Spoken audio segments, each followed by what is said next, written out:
Hello मेरे नन्हे मुन्ने, क्या हाल है। तो वर्क एनर्जी पावर पढ़ना है। बड़ा डिमांड चल रहा था कि सर मेरे को वर्क एनर्जी पावर का एक बार रिवीजन करा दीजिए। तो बच्चे, आपके ऑन डिमांड मैंने आपके लिए एक अच्छा क्लास लेकर आया हूं, work energy and power in one shot. पूरे यूनिट को जो भी लगेगा तो बेटा टाइम छोटा सा नहीं रहेगा, बड़ा क्लास जाएगा। वर्क एनर्जी पावर बहुत बड़ा यूनिट है, बहुत इंटरेस्टेड एंड इंपॉर्टेंस यूनिट है, पूरे 11 में one of the best unit है। तो बहुत तो इजी है नहीं, बहुत छोटा तो क्लास रहेगा नहीं। और आपको ऑब्जेक्टिव एग्जाम देना है तो तय बात है कि ऑब्जेक्टिव देना है तो हर एक बात पर आपको ध्यान देना होगा। तो इसी क्रम में बच्चे, मैं आपके लिए आपका on demand class work energy and power एक शॉट में मैं आपके लिए लेकर आया हूं। तो चलते हैं अपने टॉपिक्स पर।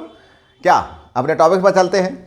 तो सबसे पहले मैं आपको बताने जा रहा हूं कि वर्क क्या है, क्या है आखिर वर्क है क्या। क्या काम करते हो, काम करते हो, करते हो, क्या है वर्क बताओ। पढ़े हो तुम, पहले हम तुमको क्लास में वर्क पढ़ा चुके हैं कि बाय द वे अगर ये कोई बॉडी है, इस बॉडी पर अगर तुम फोर्स लगा रहे हो और ये बॉडी अगर डिस्प्लेस हो जा रहा है तो हम कहेंगे कि इस फोर्स के द्वारा वर्क हुआ। क्या यही बोलते हो ना कि अगर किसी बॉडी पर कोई फोर्स अगर एक्सर्ट किया जाए और ड्यू टू दिस फोर्स, इस बल के कारण अगर उस वस्तु में विस्थापन उत्पन्न हो जाए, उसमें विस्थापन हो जाए, बोले तो वस्तु एक पॉइंट से दूसरे पॉइंट तक डिस्प्लेस कर जाए, विस्थापित हो जाए, तो हम कहेंगे कि इस बल के द्वारा कार्य संपन्न हुआ। राइट। तो बट ये तो हुआ एक डिफिनेशन, मैथमेटिकली डिफिनेशन तो ये हुआ नहीं। मैथमेटिकली डिफिनेशन है कि work is the dot product. मैं तुम्हें स्केलर वेक्टर में डॉट प्रोडक्ट पढ़ा चुका हूं। Work is the dot product and force and displacement. अगर इस बॉडी पर लगाया गया फोर्स F है तो ये F और डिस्प्लेसमेंट अगर ये S डिस्प्लेस कर रहा है तो S, F डॉट S, ये दोनों के डॉट प्रोडक्ट को हम वर्क कहते हैं।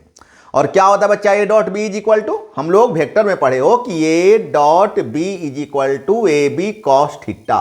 तो क्या हो जाएगा, F dot S is equal to क्या हो जाएगा, एफ एस कॉस थीटा। इसका मतलब W is equal to F dot S कहो या एफ एस कॉस थीटा कहो।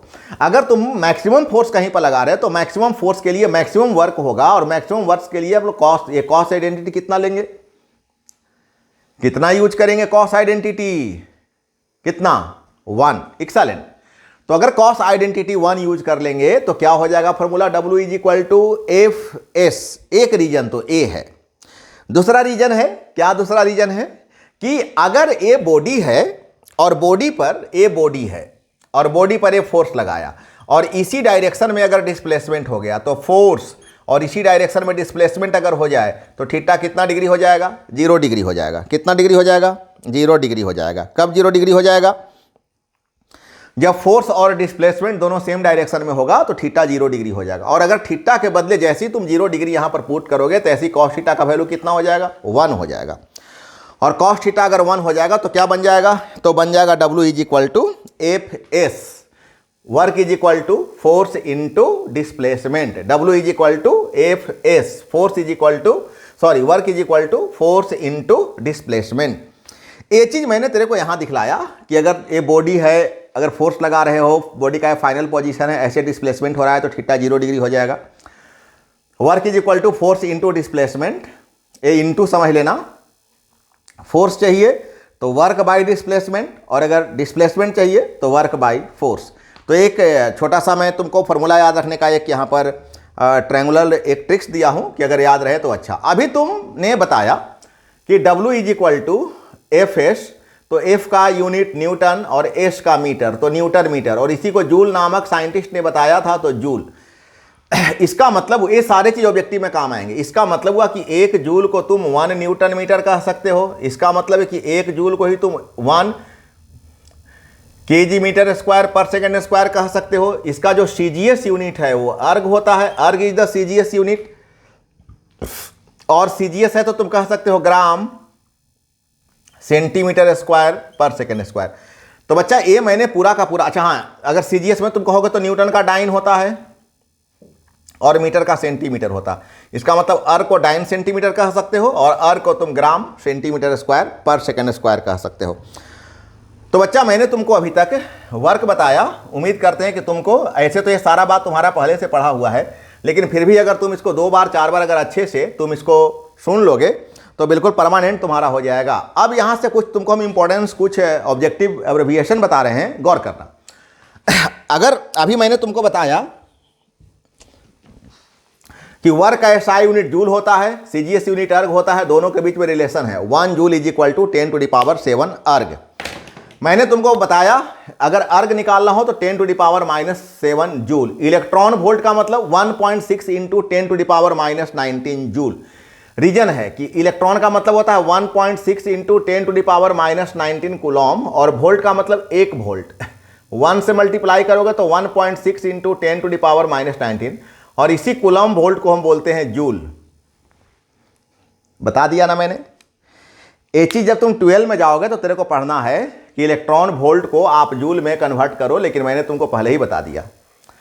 उसी प्रकार से 1 जूल अगर होगा तो 1 joule is equal to 6.25 into 10⁻18 electron volt. और ये सारे mega, capital M for mega, mega electron volt. तो 1 mega electron volt is equal to 1.6 into 10⁻13 joule. क्यों भाई? 1 मेगा 10⁻6 इलेक्ट्रॉन वोल्ट 1.6 इंटू 10⁻19। अब ये 6 है और ये -19 है तो हो गया 1.6 और 1 से मल्टीप्लाई करेंगे तो 1.6 इंटू 10⁻, कितना हो जाएगा? -13 जूल। ये सब चीज़ अगर याद रहे तो ठीक है, नहीं याद रहे तो तुम इसको फाइंड कर सकते हो। इसमें कहीं कोई बहुत परेशान होने का बात नहीं है कि कैसे इसको हम चेंज करेंगे। तुमको पता होना चाहिए, मिली पता होना चाहिए 10⁻⁻3, मेगा पता होना चाहिए 10�6, माइक्रो पता होना चाहिए 10⁻6, नैनो पता होना चाहिए 10⁻9, एंगस्ट्रम पता होना चाहिए 10⁻10 मीटर। ये सारे जो स्मॉल वैल्यूज़ हैं, ये सारे के सारे एब्रिविएशन को तुम लोग को याद रखना चाहिए। कल के डेट में अगर तुम कंपटीशन देने जाओगे, कल के डेट में जब तुम ऑब्जेक्टिव एग्जाम देने के लिए जाओगे तो ये सारे के सारे तुम्हारे कन्वर्सेशन तुम्हारे बहुत काम आएंगे, बहुत काम आएंगे बच्चे। इसको अंडर एस्टिमेट करने का जरूरत नहीं है और बार बार पढ़ने का जरूरत है। किलो वाट आवर, घर में जो तुम यूनिट, बिजली बिल जो तुम्हारी आती है यूनिट में आती है ना, आती है, 1 किलो वाट आवर है। यूनिट को बोलते हैं kilo watt hour, is equal to 3.6 into 10⁻6 joule. और बेटा अगर आपको मैं बोलूं कि वर्क का आप डायमेंशन निकालो तो फोर्स इंटू डिस्प्लेसमेंट, क्या होता है फोर्स का? जल्दी बता दे, क्या होता है फोर्स का? हाँ, mL/t-2 और डिस्प्लेसमेंट का L 2 बार है तो mL/t-2। तो बच्चे उम्मीद करें कि आपको फटाफट सारा का सारा रिवीजन होते जा रहा है। बहुत अच्छे बच्चे, फर्स्ट क्लास। अब इस पर कुछ छोटे छोटे क्वेश्चन है, मैं क्वेश्चन पूरा नहीं बताऊंगा, मैं केवल ट्रैक बताऊंगा और आपको आगे बढ़ते जाना है। कुछ क्वेश्चन मैं छोड़ दूंगा, आपको स्वयं बना लेना है, अदरवाइज आपका 1 शॉर्ट वीडियो बहुत लंबा हो जाएगा, बहुत लंबा हो जाएगा, 2 घंटे का हो जाएगा, फिर आपको दिक्कत होगी देखने में। चलिए, क्या क्वेश्चन है कि कैलकुलेट द वर्क डन निकालना है। फोर्स कितना? 20 न्यूटन, डिस्प्लेसमेंट कितना? 5 मीटर, और कितना एंगल पर डिस्प्लेस कर रहा? 60 डिग्री पर। आपने फॉर्मूला पढ़ा Fs cos थीटा, F बोले तो 20, S बोले तो 5, और cos 60 कितना होता है? जल्दी बताओ, cos 60 कितना होता है? 1/2। एक्सेलेंट, 1/2। तो 2 10 जा, ए तो जल्दी से बन गया 15 joule. Your correct answer is a is the correct answer. तो बच्चे ऐसे क्वेश्चन आपको मिलते जाएंगे, आप फटाफट बनाते जाओगे। और ऐसे तो ये सभी ऐसे तरह का क्वेश्चन आपको क्लास में भी बहुत बना हुआ है, तो कोई दिक्कत आपको नहीं लगेगी। ये कोई पार्टिकल है मूव्स अलोंग एक्स एक्सिस। अब इसके लिए थोड़े वेरिएबल फोर्स का फॉर्मूला लगाना होगा। क्या होता है वेरिएबल फोर्स? तो अगर फोर्स वेरी करे ना तो इसको इंटीग्रेट कर देना चाहिए। F.dx कहां से कहां तक वेरी कर रहा है? तो 0 से लेकर के 5 तक वेरी कर रहा है, तो 0 to 5। ये जब मैं इंटीग्रेशन पढ़ा रहा था तो आपको इन सभी चीजों के बारे में अच्छा खासा बताया हूं। तो W is equal to 0 to 5। अब F.dx, तो बोलो F के बदले कितना पुट करोगे? तो करोगे 3x² माइनस 2x प्लस 7, और dx रहने दो 0 से 5 तक। अब इसको इंटीग्रेट करो, 3 को बाहर निकाल लो, 0 से 5 तक x² dx, 2 को बाहर निकालो, x dx 0 से लेकर 5 तक, और प्लस 7 को बाहर निकालो, dx 0 से लेकर 5 तक। बच्चे जहाँ जहाँ जगह खाली रहेगा वहाँ वहाँ मैं बना दूंगा, अच्छा से आप देखोगे। 3। अब बोलो एक्स स्क्वायर का इंटीग्रेशन क्या हो जाएगा, जल्दी बता दो। x³ 3 एक्सेलेंट, 0 से लेकर 5 तक।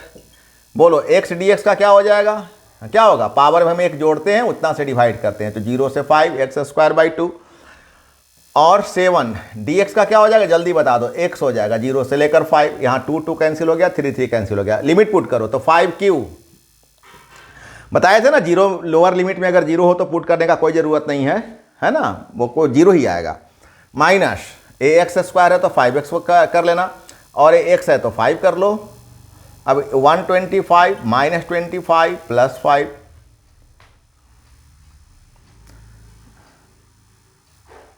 5, सॉरी आगे में 7 भी है, तो 7 5 या 35, मतलब 7 × 5 है, यहाँ 7 × 5 होगा।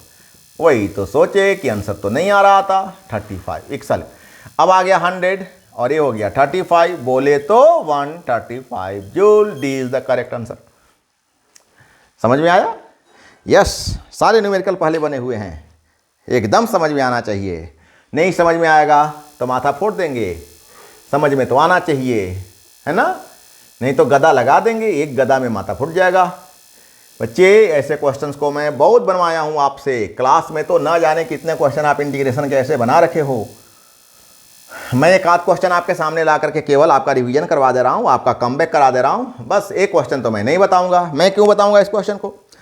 Calculate the work done when a force कितना लग रहा है, तो सर फोर्स लग रहा है 2i + 3j - 5k, और डिस्प्लेसमेंट कितना हो रहा है, तो सर डिस्प्लेसमेंट हो रहा है 2i + 4j + 3k। आपको निकालना है वर्क। आपने अभी अभी फॉर्मूला बताया F.S, work = force × displacement F.S।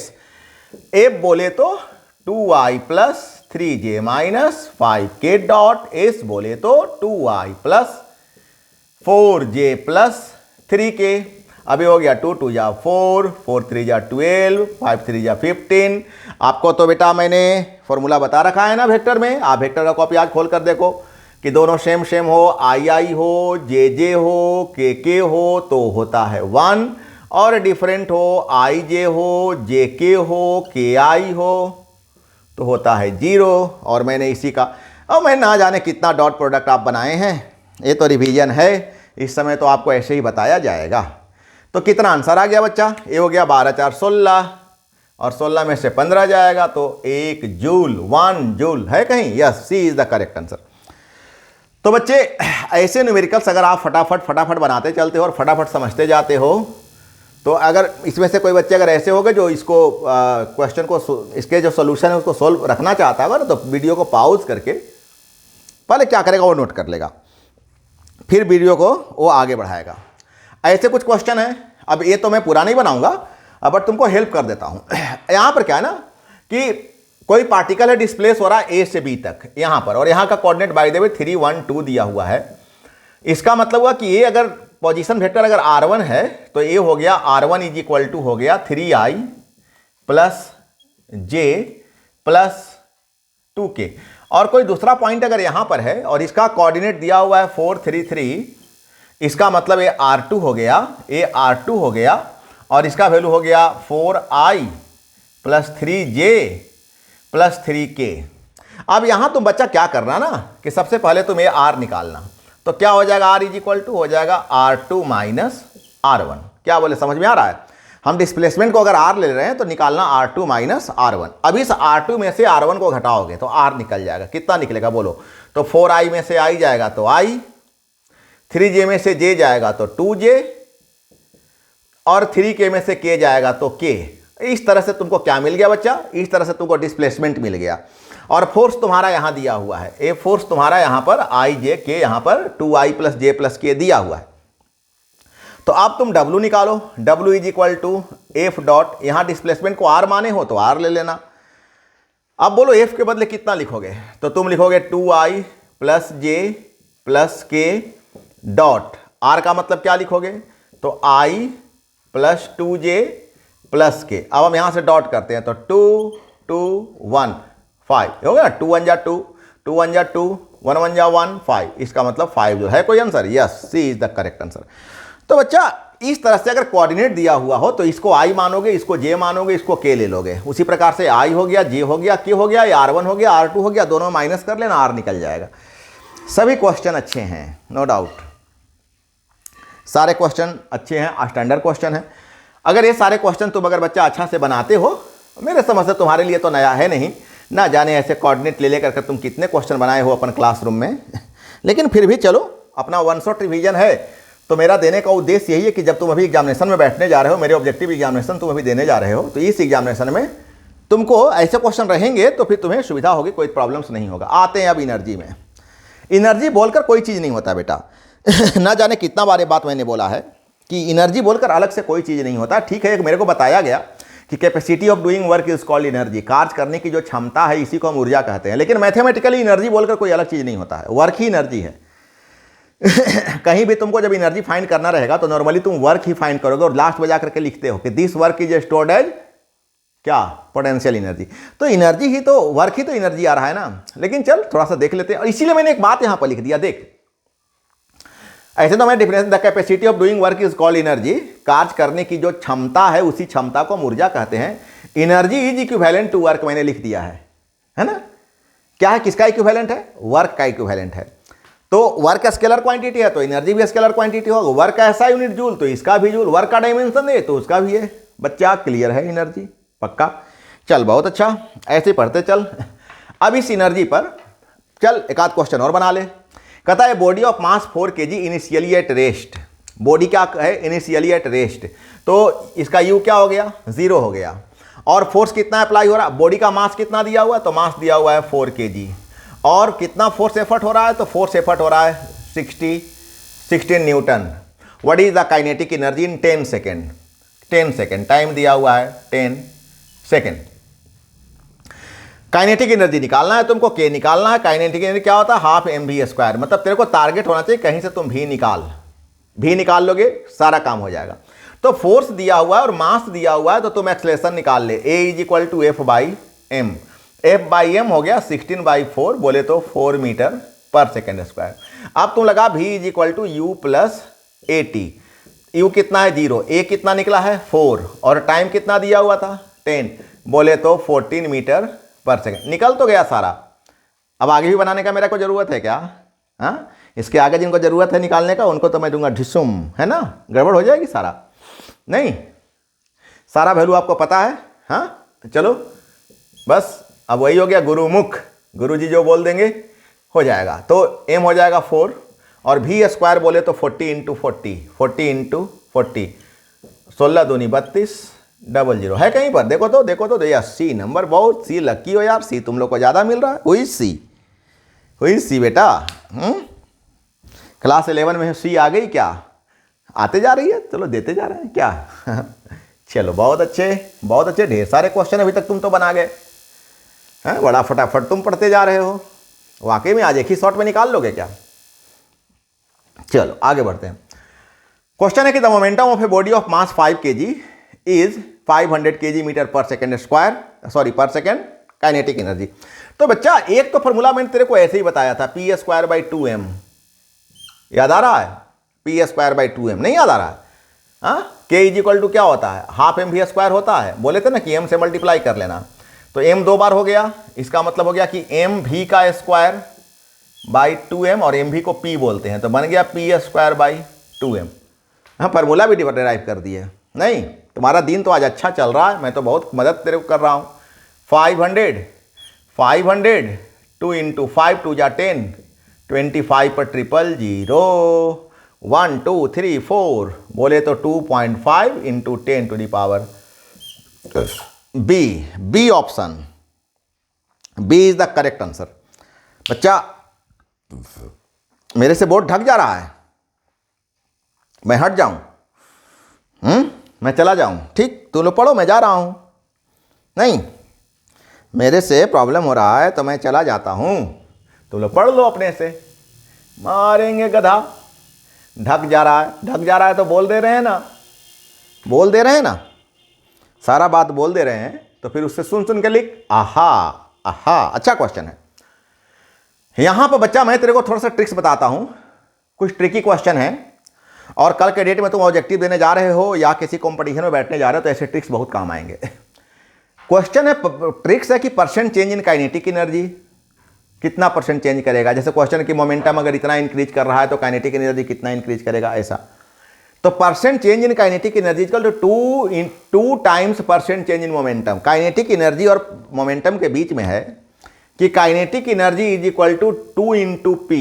बहुत सिंपली अगर समझोगे तो kinetic energy is equal to 2 into P. अब ऐसे में क्लास में तो ये सारा फॉर्मूला मैंने तेरे को बताया कहाँ से आया था, लेकिन आज जब वन शॉट में मेरे को पढ़ना है ना तो यहाँ पर कैसे होता है सो मैं नहीं बता रहा हूँ, होता है सो बता रहा हूँ। तो काइनेटिक एनर्जी मोमेंटम के बीच बेटा अब देखना क्या, कलम उठाने का जरूरत नहीं रहेगा। क्या क्वेश्चन है कि मोमेंटम अगर इंक्रीज कर रहा है 2%, मोमेंटम 2% इंक्रीज कर रहा है तो 2 दूजा 4% इंक्रीज करेगा kinetic energy. Kinetic energy increase कर रहा है 4%, तो एक चल रहा है 4%, तो 2 इंटू पी, पी 2 2 जा 4, 2% बनाने का जरूरत क्या मतलब। मेरी बात समझ में आ रही है बेटा, पक्का समझ में आ रही है ना। काइनेटिक एनर्जी और मोमेंटम के बीच में क्या रिलेशनशिप है कि kinetic energy is equal to twice into momentum percent.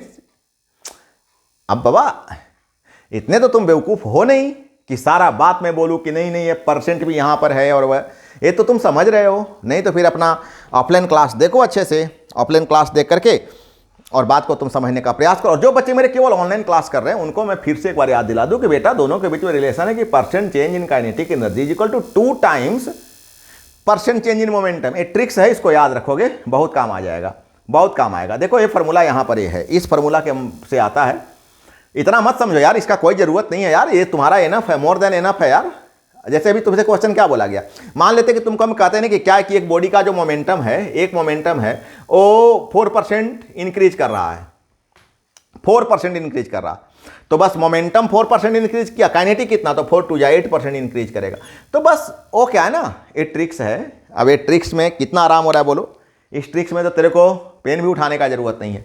तो ऐसे क्वेश्चन पे भी कुछ फोकस कर रखना, मे भी कभी काम आ जाए, और जब काम आएगा तो बिना मेहनत का बनेगा और तो उस समय तुम बहुत ज़्यादा खुश होगे। अब एक क्वेश्चन और है कि अगर काइनेटिक एनर्जी डिक्रीज कर रहा है 3%, तो डिक्रीज कर रहा है तो आंसर में डिक्रीज मारना, इंक्रीज कर रहा है तो इंक्रीज मारना। हम समझने के लिए क्या किए ना बच्चा लोग को बताए थे कि काइनेटिक एनर्जी बराबर 2 इंटू पी है ना, अगर इंक्रीज रहे तो प्लस समझना और अगर डिक्रीज रहे तो माइनस समझना। क्वेश्चन क्या आगे, काइनेटिक एनर्जी 3, कितना मोमेंटम 2 इंटू पी 1.5, लेकिन 1.5 है, चूंकि डिक्रीज है तो 1.5 डिक्रीज होगा मतलब माइनस 1.5% आ रहा। माइनस डिक्रीज को रिप्रेजेंट कर रहा है, माइनस का कोई मतलब मीनिंग ये नहीं है, लेकिन इंक्रीज को अगर प्लस रिप्रेजेंट करता है तो डिक्रीज को माइनस रिप्रेजेंट करता है, ये इशू है। तो बच्चा 3-4 क्वेश्चन तुमको हम उस ट्रिक्स पर बताए, हमको लग रहा होगा कि तुम सीख गया होगा, उम्मीद करते हैं तुम्हें कोई प्रॉब्लम्स नहीं होता। फिर बता रहे हैं कि इंक्रीज रहे, जैसे ऑप्शन में तुम्हारा क्या करेगा ना, फंसाने के लिए तुमको क्या करेगा कि 1.5% इंक्रीज भी लिख देगा और 1.5% डिक्रीज भी लिख देगा। अब तुमको प्रॉब्लम हो जाएगी कि क्या लिखें। तो क्वेश्चन डिक्रीज है तो डिक्रीज करेगा, क्वेश्चन अगर इंक्रीज है तो इंक्रीज करेगा। इसमें क्यों कंफ्यूज करेंगे, नहीं करेंगे कंफ्यूज। और कहीं वहाँ, चूंकि वहाँ स्पीड बहुत होता है ना, एक तो नर्वस सिस्टम होता है, ऊपर से स्पीड होता है, तो कभी कभी बच्चे गड़बड़ कर लेते हैं, तो हम उनको समझाने के लिए लिख दे कि माइनस यूज कर ले। क्या माइनस यूज कर लेगा तो फिर क्या होगा कि जैसे तू माइनस देखेगा समझ आए ओ अच्छा डिक्रीज है। तो ध्यान रखना है। आगे बढ़ते हैं हम लोग। अब लेकिन अभी जो तुमको क्वेश्चन मैंने बताया ना बेटा, वो लेस इक्वल 5% के लिए है, लेस इक्वल 5% के लिए। अब जैसे 10% हो गया, 20% हो गया, 50% हो गया, वहां पर वो काम नहीं करेगा। तो अब ग्रेटर इक्वल 5 के लिए क्या हो गया ना कि फॉर्मूला होता है कि काइनेटिक एनर्जी, ए फॉर्मूला होता है change in kinetic energy upon kinetic energy into 100 is equal to. अब चेंज इन काइनेटिक एनर्जी का मतलब क्या हुआ कि फाइनल कितना है, इनिशियल कितना है। काइनेटिक एनर्जी का फाइनल वैल्यू कितना है, मान लेते कि 50% बढ़ गया तो फाइनल कितना हुआ 150 हो गया। तो फाइनल कितना है, इनिशियल कितना है। तो एक फॉर्मूला यहां पर है मोमेंटम का, kinetic change in kinetic energy हो गया और चेंज इन मोमेंटम का रिलेशनशिप हो गया। अभी क्वेश्चन तुमको जब मैं बनाऊंगा ना तो तुम्हारा क्लियर हो जाएगा। कहता है कि मोमेंटम इन इंक्रीज बाय 50%। अब अगर मोमेंटम 50% इंक्रीज कर रहा है, जैसे मान लो कि पहले मोमेंटम है, अगर तुमको x लेके बनाना चाहो तो x भी बना सकते हो कि x है, तो अब कितना हो जाएगा, तो x प्लस x का 50%, 0 0 कट गया, 5 2 जा 2 और 1 3, 3x/2 1.5x। पहले कितना था x, अब कितना हो गया 1.5x। समझ में आ रहा है ना? तो पुट कर यहां पर, यहां पुट कर, क्या निकालना है? If momentum increase by 50%, momentum increase कर रहा तो यहीं पुट करोगे, यहां पर पुट करना। यहां पर बोलो pf कितना था 1.5x का स्क्वायर, pi कितना था, i बोले तो इनिशियल प्रारंभिक, तो प्रारंभिक x था, देखो ना x था, by P x square into 100। अब बोलो 1.5 का क्या होता है 2.25 x square minus x square by x square into 100। अब ये देखो क्या हो जाएगा, 2.25 में से एक्स स्क्वायर घटेगा तो 1.25 x square by x square into 100। X square गया 125%। तो अगर पी आई और पी एफ लेके बनाना चाहोगे तो यहां से बना लेना, लेकिन उससे ज़्यादा इजी तुमको एक्स पड़ेगा, क्योंकि हम लोग को एक्स वाई जेड यूज़ करने का ज़्यादा आदत रहता है। ये तो क्लास का मामला है तो हम तुमको बता दिए हैं। मैं एक बार हट भी जा रहा हूँ, अगर किसी को भाई बनाना होगा यहाँ से तो यहाँ से भी बना सकते हो, जो तुम्हारा मन करे सो करना यार। ये सभी चीज़ें बहुत डिटेल बताई गई है, अच्छा से देख लेना। हाँ, फिर भी अगर बाय द वे तुम लोग को कोई प्रॉब्लम्स होगा ना, तो रोज़ तो हम आते ही हैं, रोज़ तो मेरे पास आते हो, तो वहाँ पर भी तुम लोग चर्चा कर लेना। अब देख एक टॉपिक तुमको पढ़ा देते हैं, work energy theorem. Work energy theorem, अब देख ये सब इतना ज़्यादा मत देखना, यहाँ देखना कि total work is equal to change in kinetic energy, total work is equal to change in kinetic energy, total work doing work done is equal to change in kinetic energy. This is work energy theorem. एक body work करता है तो उसका kinetic energy जो change करता है, यही work energy theorem का स्टेटमेंट है कि work done by a force is displacing a body on a horizontal level measure the change in its kinetic energy. Work done is equal to change in kinetic energy.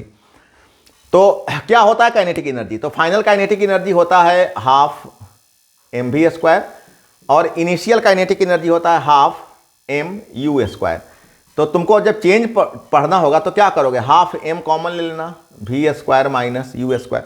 ये बात मैंने यहाँ पर लिखा है, F for final, I for initial. और अगर u भी लोगे तो ऐसे लिखना वैसे लिखना, जैसे मन करे वैसे लिखना, जैसे मन करे वैसे लिखना, ऐसे लिखना वैसे लिखना। रिलैक्स होकर पढ़ना है, रिलैक्स होकर पढ़ना है ना। ये सब कोई बहुत बड़ा पहाड़ चीज़ नहीं है कि तुमको ये सब चीज़ में दिक्कत हो रही है, और दिक्कत हो रही है तो क्या करना, अपना जोर जोर से 2-4 तमाचा लगाना। नहीं तो अपना कोई दोस्त को दे देना, वसूल कर देगा। अगर ये सब टॉपिक्स में दिक्कत हो रही है तो नहीं होनी चाहिए। काइनेटिक एनर्जी इंक्रीज तो वर्क डन पॉजिटिव। हाँ रे, तो काइनेटिक एनर्जी इंक्रीज करेगा तो वर्क घट जाएगा रे गधा।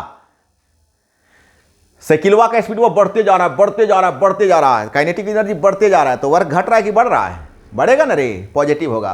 काइनेटिक एनर्जी डिक्रीज, अब कोई खींच रहा है, साइकिलवा का कैरियर पकड़ के पीछे होता है ना, दोस्तों खींच लेता है, तो काइनेटिक एनर्जी डिक्रीज करेगा तो वर्क डन माइनस हो जाएगा। और एक बात यहाँ एक पर ध्यान देना कि kinetic energy always positive, but change in kinetic energy always positive नहीं हो सकता, ऐसा कोई जरूरी नहीं है।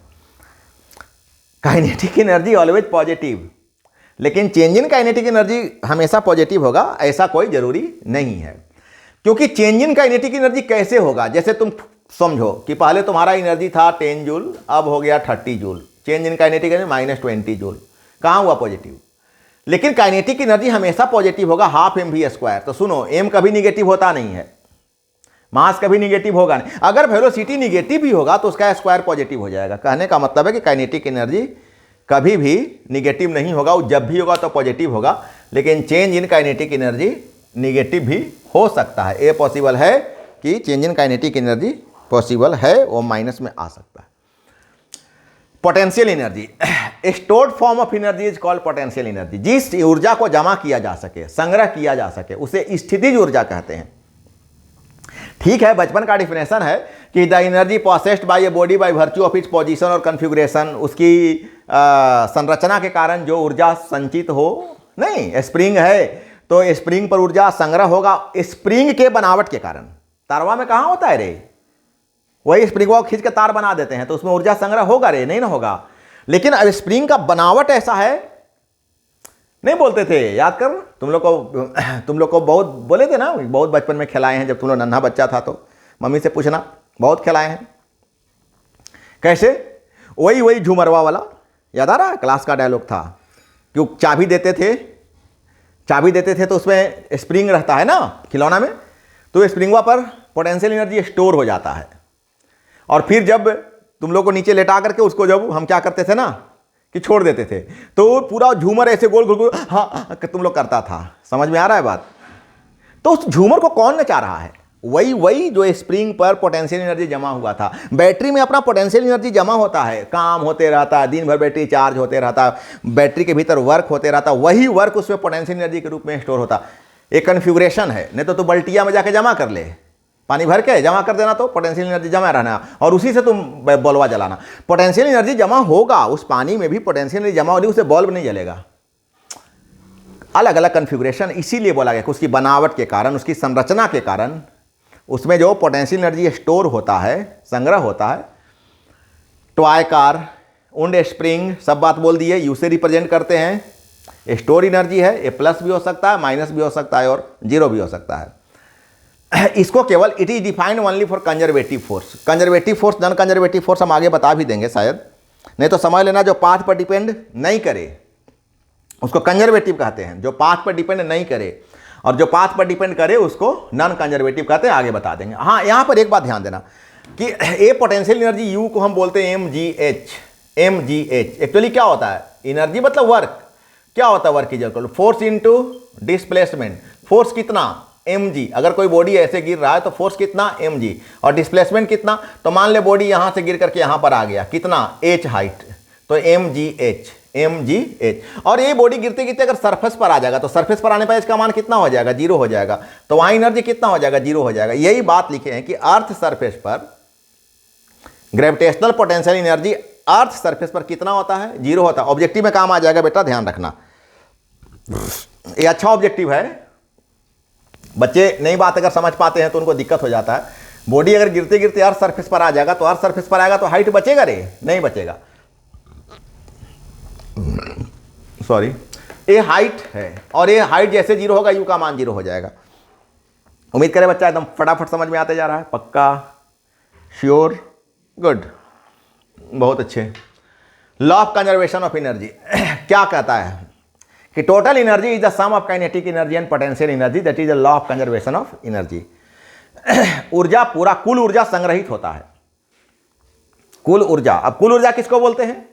तो sum of kinetic and potential. Energy can neither create, ऊर्जा का ना तो निर्माण किया जा सकता है, नॉट बी डिस्ट्रॉयड, नहीं इसका नाश किया जा सकता। अरे बचपन में पढ़े हो ना तो ऊर्जा का निर्माण किया जा सकता है, नहीं इसका नाश किया जा सकता है, केवल इसका रूपांतरण संभव है। केवल इसको तुम एक फॉर्म से दूसरे फॉर्म में चेंज कर सकते हो, ये चीज यहां पर लिखा हुआ है। अब कंजर्वेशन ऑफ मैकेनिकल एनर्जी कहता है कि total energy is the sum of kinetic and potential. Total energy is the sum of kinetic and potential. और अगर कोई एक्सटर्नल फोर्स नहीं लग रहा है बॉडी पर, देखो क्या लिखा हुआ है कि the total potential energy of a system and total kinetic energy of all the constituent bodies together is known as the mechanical energy. Mechanical energy अगर ई है तो E is equal to K plus U, kinetic plus potential. If no external force act and all the internal forces are conservative then mechanical energy is conserve, और वहां पर ई क्या हो जाएगा? Constant हो जाएगा। ई कांस्टेंट हो गया तो इसका मतलब के प्लस यू। अरे बेटा अगर ऐसे पढ़ेगा तो कैसे चलेगा? अरे बेटा अगर कोई एक्सटर्नल फोर्स लगेगा नहीं तो काइनेटिक एनर्जी चेंज करेगा। मास और वेलोसिटी है, मास तो बदलता नहीं है, वेलोसिटी अपने मन से काहे चेंज करेगा अगर फोर्स नहीं लगेगा तो पोटेंशियल बदल जाएगा। काहे बदल जाएगा? mgh होता है, m बदलेगा नहीं, g बदलेगा नहीं, और अपने मन से हाइटवा काला बदल जाएगा? तो नहीं बदलेगा। अगर कंजर्वेटिव फोर्स है तो फिर उसका मैकेनिकल एनर्जी कंजर्व रहेगा। बोले तो k plus U is equal to constant. Potential energy spring, अब क्या मतलब कि जब ही नहीं बोले थे कि तुम्हारा ये वाला स्प्रिंग वहां पर ये देखो, तो अगर बाय द वे इसको यहां से यहां तक डिस्प्लेस किया, x डिस्प्लेस किया, तो इस पर कितना एनर्जी स्टोर होगा? तो इसका एनर्जी स्टोर हो जाएगा हाफ kx²। लेकिन एक क्वेश्चन अगर तुमको हम और कह दे कि जितना दूर अभी डिस्प्लेस किए थे हम उतना ही दूर और आगे डिस्प्लेस करते हैं तो अबरी टोटल एनर्जी कितना हो जाएगा? तो सुनो, यहां इसका मतलब फिर यहां से यहां तक का डिस्टेंस कितना हो गया? x हो गया। इसका मतलब पूरा यहां से यहां तक का डिस्टेंस कितना हो गया? 2x हो गया। ऐसा न्यूमेरिकल आ सकता है। ऐसा न्यूमेरिकल आ सकता है, टेस्ट में भी ऐसा क्वेश्चन आ सकता है कि हम बाय द वे इतना डिस्प्लेस किए थे, उतना ही अगर और डिस्प्लेस करते हैं तो उसमें कितना हमको वर्क करना पड़ेगा, या उस समय का एनर्जी आप बताइए। ऐसा क्वेश्चन आ सकता है, कोई बड़ा बात नहीं है। तो पहले क्या करो ना कि पूरा वाला निकालो, तो हो जाएगा हाफ के एक्स का मतलब 2x का स्क्वायर, और उसमें से इसको घटा लो, ए कितना है हाफ के एक्स स्क्वायर, तो ये हो गया हाफ के कॉमन ले लो, अभी हो गया 4x स्क्वायर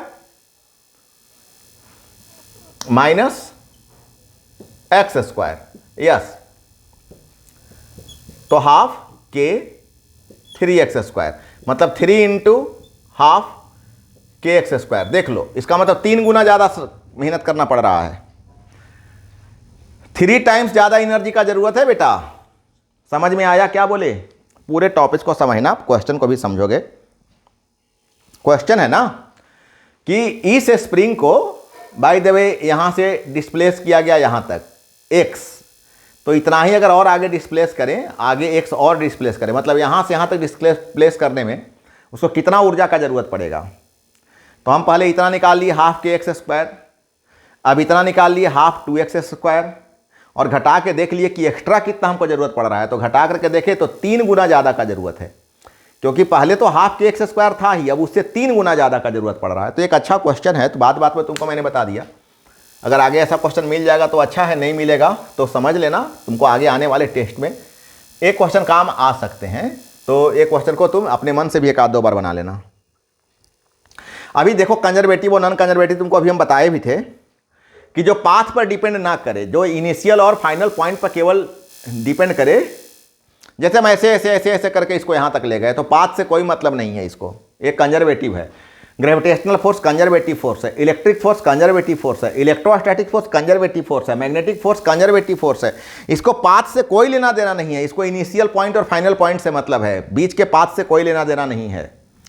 लेकिन नॉन कंजर्वेटिव को पूरे पाथ से मतलब है। जैसे सबसे अच्छा समझ में आएगा फ्रिक्शन फोर्स। देखो ना, पाथ ऐसा है तो फ्रिक्शन कुछ और हो रहा होगा, नहीं, इसमें अगर साबुन लगा देंगे तो घट जाएगा, लेकिन अगर और रुखरा रहेगा और रफ रहेगा तो और ज़्यादा फ्रिक्शन होगा। तो पाथ पर डिपेंड जो करे नॉन कंजर्वेटिव, और जो डिपेंड ना करे उसको हम लोग कंजर्वेटिव फोर्स कहते हैं। अब आते हैं पावर में, शक्ति। कार्य करने की दर को शक्ति कहते हैं, बचपन से पढ़ते आए हो। Rate of doing work is called power, power is equal to work by time.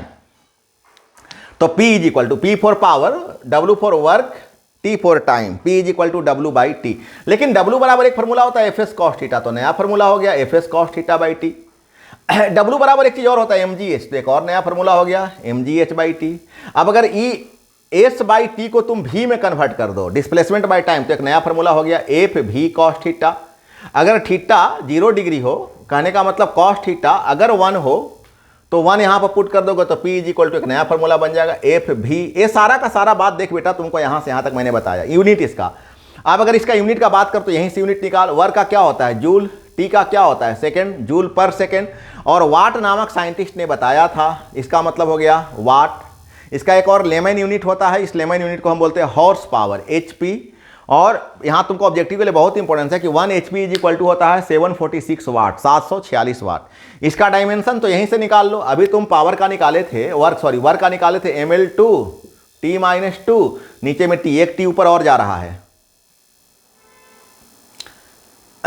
ml2 T-2 और एक T और ml2 T-3 हो जाएगा, ml2 T-3 ऊपर में जाएगा ना, हो जाएगा ml2 T-3। अब देखो एक तुमको यहां पर हम एक यहां पर छोटा सा न्यूमेरिकल तुमको हम दिए हैं, या तुम कहो कि एक छोटा कन्वर्सन है कि अगर 1 किलो वाट आवर कहा जाए तो 1 किलो वाट को कितना जूल तुम कह सकते हो, क्या कह सकते हो 1 किलो वाट आवर को, 1 किलो वाट आवर को तुम क्या कह सकते हो, जल्दी से बता दो। 1 किलो वाट आवर, तो 1 किलो का मतलब होता है 1000 वाट, और आवर का मतलब होता है 3600 सेकेंड। 1 घंटा में कै सेकेंड, 3600 सेकेंड। बहुत अच्छा पढ़ने लगा तुम लोग आजकल, बच्चा बड़ा होते जा रहा है। वाट सेकेंड, अब ऐसे चाहो इसी वाट सेकेंड को हम जूल कहते हैं, इसी वाट सेकेंड को हम जूल कहते हैं। तो तुम चाहो तो इतना जूल, अगर तुम इसको अरेंज करना चाहते हो डेसिमल में तो यहाँ ला लो, 1 2 3 4 5 6 डेसिमल यहाँ दे दो, तो 3.6 × 10⁻⁶ जूल। लेकिन अभी तुमको मैंने बताया था कि 10 के पावर 6 को हम मेगा बोलते हैं, मेगा, बड़ा एम सूचित करते हैं, तो हो गया ना 3.6 मेगा जूल। तो बच्चा हम तुमको वर्क भी बता दिए, एनर्जी भी बता दिए, पावर भी बता दिए, पूरा दौलत दे दिए। टेस्ट अच्छा जाना चाहिए, टेस्ट खराब जाएगा तो इसके आगे भी बहुत कुछ बता देंगे। अब यहाँ पे क्वेश्चन है कि what is the power of an engine. एक इंजन है, can lift 20 metric ton of coal. 1 metric ton का मतलब होता है 1000 किलो, तो 20 मेट्रिक टन का मतलब हो गया 20,000 किलो। इकाई, दहाई, सैकड़ा, हजार, 10,000, बहुत अच्छा। 20,000 किलो, 20,000 किलो कोयला निकालता है 1 घंटा में।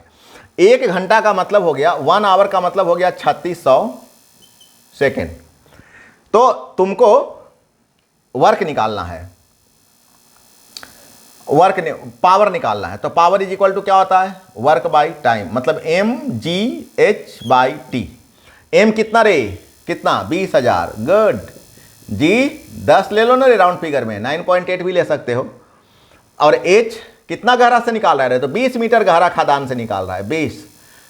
और टाइम कितना हो जाएगा, 3600, बहुत अच्छा। सॉल्व करो, सॉल्व करोगे तो आ जाएगा 1.09 इंटू 10⁻³ वाट। जानते हो कितना फास्ट मेरा कैलकुलेशन है, जानते हो इतना कैलकुलेशन फास्ट क्यों हुआ, क्योंकि मेरा आंसर लिखा हुआ है। चिटिंग चिटिंग चिटिंग, तुम भी कर लेना। कर लोगे एग्जाम में, नहीं ना करोगे, हम तो करेंगे। मेरा यहाँ क्या करोगे, क्या बिगाड़ लोगे मेरा, वीडियो में कोई किसी को बिगाड़ सकता है, नहीं बिगाड़ सकता। हाँ, तुम तो वहाँ फिजिकली रहोगे, दे दनादन पड़ जाएगा तुमको। सो तुम कैलकुलेशन करना, कैलकुलेशन करना। हाँ, मेरे को तो क्या बोला था तुम ना कि 1 शॉट में दीजिएगा, तो 1 शॉट में देने के लिए तो मेरे को फटाफट भागना होगा। सुनो, ये 1 किलो वाट मोटर पंप, एक मोटर पंप है 1 किलो वाट का। 1 किलो वाट का मतलब 10 के पावर 3, 103 मत पढ़ लेना रे, 10 के पावर 3 वाट कहने का मतलब 1000 वाट। ये हो गया पावर, मोटर का पावर है। एक कुआं से निकाल रहा है, कुआं है 10 मीटर गहरा, एच का मान हो गया 10 metre. Calculate the quantity of water, मतलब एम निकालो। तो अब पर सेकेंड, टाइम हो गया पर सेकेंड 1 सेकेंड। अभी ना निकाले हो रे कि P is equal to mgh/t, तो m is equal to P गुने T/gh, यही ना होगा रे। P बोलो कितना, 1000, h sorry T 1, G 10 round figure में मान न रे, जो होगा देख लेंगे। h का मान भी 10 है, तो लगभग 10। अगर 9.8 लोगे तो 10 से कुछ ज़्यादा 10.2 आ गया। लेकिन अगर चलना हम काहे को कर रहे हैं, जी का मान 9.8, सॉल्व कर लो। a00 घटा 100/9.8, 10.204 kg। देख दो कितना मेरा भाग डिवाइड कितना फास्ट है, इसलिए इतना फास्ट है क्योंकि यहाँ आंसर लिखा हुआ है। चीटिंग चीटिंग, हाँ बच्चा, मेरे को तो ऐसे चीटिंग करने से कोई नुकसान नहीं है। इसको चीटिंग नहीं बोलो बेटा, टाइम से बोलो। हाँ, कोई सुनेगा तो क्या कहेगा, छी छी छी छी। तुम्हारा क्या होगा कालिया, तुमको तो ऐसा नहीं करने का। तो बेटा मैंने तेरे को वर्क भी बताया, एनर्जी भी बताया, पावर भी बताया, कंजर्वेटिव फोर्स बताया, नॉन कंजर्वेटिव फोर्स बताया, एनर्जी में पोटेंशियल भी तुमको हमने बता दिया। जो कुछ क्वेश्चन थोड़ा बहुत न्यूमेरिकल सब में तुमको कम से कम काम चलने लायक मैंने बता दिया। ये पूरे क्लास को तुम अगर अच्छे से तुम इस पूरे क्लास को अगर देख रहे होगे बच्चे, पूरे क्लास को तुम अगर ठीक से देखोगे बच्चे, तुम्हें बहुत फायदा होगा। बहुत बार देखना, बहुत बार देखना। होता क्या है ना, सुना हुआ चीज जल्दी याद होता है, वो भी टीचर का बोला हुआ चीज है। और वो टीचर जिसके पास हम रोज आते हैं, इसके शब्द मेरे ब्रेन को ना, इसका साउंड फ्रीक्वेंसी सुनने की आदत हो गई है, तो पूरा याद होगा। जो चीज़ हम कॉपी में बार बार रट करके देख सकते हैं, वो चीज़ बिना देखे वहाँ पर हमको याद होगा। अगर सारे क्लासेस को इस तरह से किया जाए तो तुम्हारे पूरे के पूरे जितने भी यूनिट्स हैं वो सारे के सारे स्टोर होंगे, है ना। आगे भी मैं तुमको नए यूनिट के साथ आऊँगा। ज़रूरी नहीं कि सारे यूनिट 1 शॉट में हो जाए। वर्क एनर्जी पावर थोड़ा सा स्मॉल यूनिट था, तो 1 शॉट में हम जहाँ तक हो सका कर पाए। लेकिन ज़रूरी नहीं कि 1 ही शॉट में हो जाए, तो 1 शॉट 2 शॉट में मैं तुमको पूरा बता दिया करूँगा, ताकि तुम्हारा रिवीजन अच्छा से हो सके। और फिर रिवीजन कर करके तुम हर यूनिट के अच्छा सा टेस्ट देने का प्रयास करो, तो फिर एग्जामिनेशन तुम्हारा किसी भी मतलब खराब जाने का। फिर भी अगर कोई बच्चे को कोई प्रॉब्लम्स है तो मेरा नंबर तो तुम लोग के पास है ही, अगर नहीं है तो फिर हम यहाँ बता देते हैं 9110163511। इस नंबर पर तुम मेरे को कॉल कर सकते हो, इस नंबर पर मेरे को व्हाट्सअप कर सकते हो, जैसे भी तुमको करना है वैसे। तुम्हें कोई दिक्कत हो रहा है तो इस नंबर पर मेरे से संपर्क करके और तुम अपना प्रॉब्लम सॉर्ट आउट करा सकते हो। और अगर by the way offline class में आना है तो मोस्ट वेलकम है, सारे लोग ऑफलाइन क्लास में आओ। गिरिडीह के बच्चे, गिरिडीह के बाहर के बच्चे, सारे बच्चे आ जाओ। गिरिडीह के बच्चे तो कम से कम सारे लोग आ जाओ यहाँ पर, हाँ। और हम लोग मिलजुल करके पूरे क्लास को एंजॉय करते हुए अच्छे से पढ़ेंगे और अपना फिजिक्स का जो स्ट्रेंथ है, नॉलेज है, उसको हम लोग बिल्ड करेंगे। जो बच्चे अभी तक सब्सक्राइब नहीं किए होंगे चैनल को सब्सक्राइब कर लेना, क्योंकि ऐसे क्लासेस तुम्हारे लिए इंपॉर्टेंस क्लासेस जाते रहेंगे। बहुत सारे क्लासेज अभी जाने वाले हैं, तो सब क्लासेस तुमको अपने समय पर बिना किसी से मांगे मिलते रहेगा। सारा का सारा मैसेज वाइज तुम तक पहुंचते रहेगा। तो फिर नए क्लास में नए टॉपिक्स के साथ फिर हम तुमसे मुलाकात करेंगे। तब तक के लिए बाय बाय।